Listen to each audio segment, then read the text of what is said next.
this doesn't happen in life.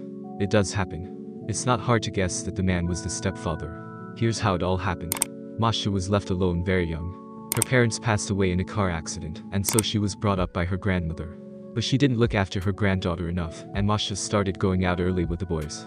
Her grandmother did not even have time to tell her about sexuality, that she had to protect herself. And then at 15, Masha got pregnant. When her grandmother found out about it, it was too late. The decision was made to have a baby. And so when Masha graduated from 9th grade, in the summer she gave birth to a daughter. All care for the newborn baby was taken by her grandmother. And the young mother went to study at a technical college. She had to get at least some kind of profession. The grandmother set herself to the fact that she could not get sick after all. She had to help her granddaughter and great-granddaughter. After all, there was no one else to help them.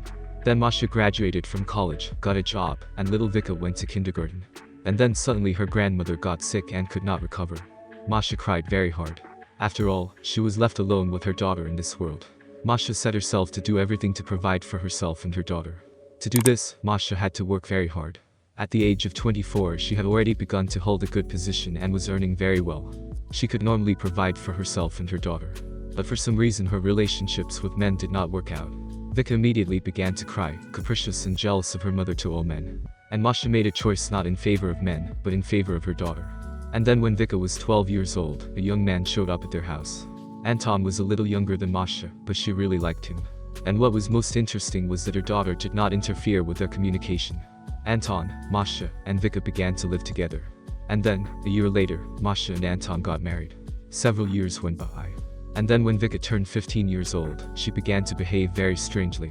She started throwing tantrums all the time, often left home and slept overnight in the unknown. Masha was very worried about her. She understood that it was just her daughter going through puberty. And then Anton said he was leaving her. Masha couldn't understand what was going on in her life. What had happened to Anton? Her problems with her daughter and her husband made her so nervous that she fainted at work. Her colleagues called an ambulance, and Masha was taken to the hospital. There, the doctors found out the reason for her indisposition. It turned out that Masha was pregnant. It was so bad timing. When Masha came home, she called Anton and invited him over for a serious talk.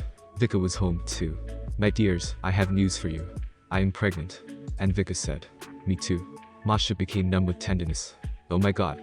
Who are you pregnant with?" "The same one you're pregnant with." "Anton. What is she talking about? Is that why you left me?" Anton was quiet and then confessed that it was Vika who seduced him. But he couldn't lie to Masha, so he packed his things and left. Vika said that she had no feelings for Anton and that she did not want a child at all.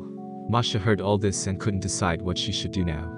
But after a few days, she found a compromise solution. "Vika, you will not have an abortion, or you may never have children later. You will have a baby, and Anton and I will raise your baby.